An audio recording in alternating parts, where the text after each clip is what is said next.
کریم کے منہ سے جو نکلتا تھا حق نکلتا تھا۔ حضور علیہ السلام جب گفتگو ارشاد فرماتے تو حضرت عبداللہ ابن عمر رضی اللہ تعالی عنہ اس کو لکھ لیتے۔ بعض صحابہ نے کہا حضور کبھی غصے میں ہوتے ہیں، حضور کبھی مزاح فرما رہے ہوتے ہیں اور تم لکھ لیتے ہو، بعد میں آنے والے تو یہ تمیز نہیں کر پائیں گے کہ حضور نے یہ بات غصے میں کہی تھی یا حضور نے مزاح میں فرمایا تھا۔ تو حضرت ابن عمر نے لکھنا چھوڑ دیا۔ آقا کریم گفتگو فرمانے لگے تو دیکھا آج ابن عمر نہیں لکھ رہے، تو حضور نے فرمایا ابن عمر لکھتے کیوں نہیں ہو؟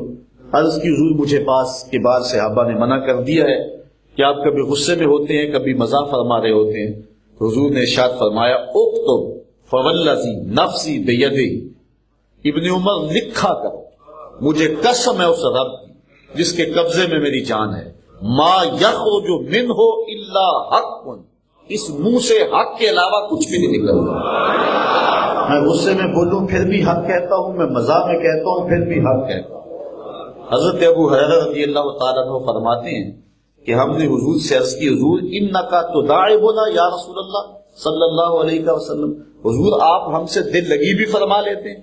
تو حضور نے ارشاد فرمایا انی لا اقول الا حقا، کہ میں دل لگی میں بھی حق کے علاوہ کچھ نہیں کہتا۔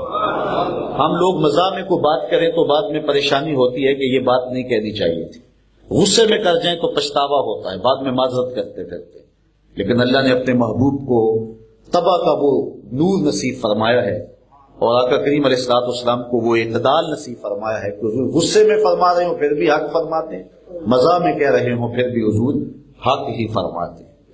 ایک صحابی حضور کی خدمت میں حاضر ہوا، اس نے سفر پہ جانا تھا، عرض کرتا حضور مجھے آپ کوئی اونٹ عطا کر دیجیے، تو حضور نے فرمایا میں تو اونٹ کا بچہ دوں گا۔ اس نے عرض کی حضور میں نے بچے کو کیا کرنا ہے، میں نے لمبے سفر پہ جانا ہے، سامان بھی ہے اور میں خود بھی ہوں، فرمایا میں تو اونٹ کا بچہ دوں گا۔ تو پھر حضور نے فرمایا کہ کوئی اونٹ ایسا ہے جو کسی اونٹ کا بچہ نہ ہو؟ تو یہ مزاح ہے اور سوائے حق کے اور کچھ بھی نہیں۔ ایک صحابی تھے حضور کے جن کے ہاتھ موزونیت کے اعتبار سے کچھ لمبے ہوں گے، تو حضور ان کو از راہ مزاح فرما دیا کرتے تھے یا ذل یدین، اے دو ہاتھوں والے۔ اب مزاح بھی ہوں گے، حضرت انس رضی اللہ تعالیٰ عنہ کہتے ہیں یا ذل اذنین، اے دو کانوں والے۔ مزاح بھی ہو گیا لیکن سوائے حق کے اور کچھ نہیں۔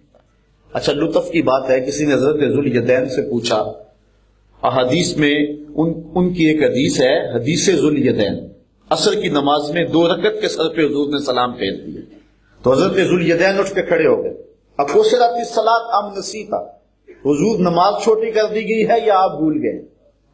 اللہ اکبر۔ صحابی کے ذہن میں جو بات پہلی آئی وہ یہ تھی کہ شاید نماز چھوٹی کر دی گئی، کیونکہ حضور کی اداؤں کا نام ہی تو دین ہے، اگر نہیں چھوٹی کی گئی تو پھر آپ بھول گئے، یہ دوسری بات بخاری کی روایت ہے۔ اللہ اکبر۔ تو حضور علیہ السلام نے صحابہ سے پوچھا تو انہوں نے کہا کہ ہاں حضور آپ نے 2 رکعت کے سر پہ سلام پھیر دیے، پھر حضور نے نماز پڑھائی۔ حالت نماز میں کسی سے کلام کر لیا جائے تو نماز باقی، مقتدی کلام کرے مقتدی کی گئی، امام کلام کرے امام کی گئی تو مقتدی کی بھی گئی۔ یہاں مقتدی نے کلام کیا ہے حضرت ذل یدین نے، پھر حضور نے کلام فرمایا ہے، پھر صحابہ نے کلام فرمایا، اور جہاں سے نماز چھوڑی تھی وہیں سے پڑھی ہے۔ معلوم ہوا اوروں سے کلام کریں تو نماز ٹوٹتی ہے، نبی سے کلام کریں تو نماز۔ السلام علیکہ ایھا النبی، یہ نبی سے ہی تو کلام ہو رہا ہے۔ اس حدیث کو حدیث ذل یدین کہتے ہیں۔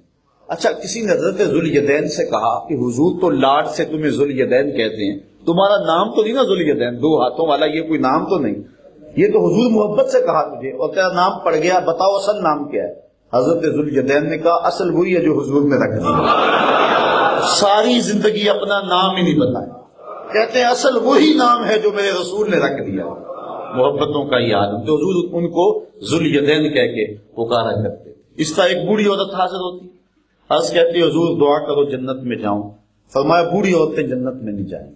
اس نے رونا شروع کر دیا، کہا نہیں بوڑھی عورتیں جا ہی نہیں سکتی، تو اس نے پھر رونا شروع کر دیا، تو حضور پھر مسکراتے ہوئے فرمایا ان الجنہ لا يدخلها العجوز، جنت میں بوڑھی نہیں جائیں گی، جو جائیں گی جوان ہو کے جائیں گی۔ تو یہ سچ تھا اور مزاح بھی تھا، تو فرمایا میری زبان سے حق کے علاوہ کچھ نہیں نکلتا۔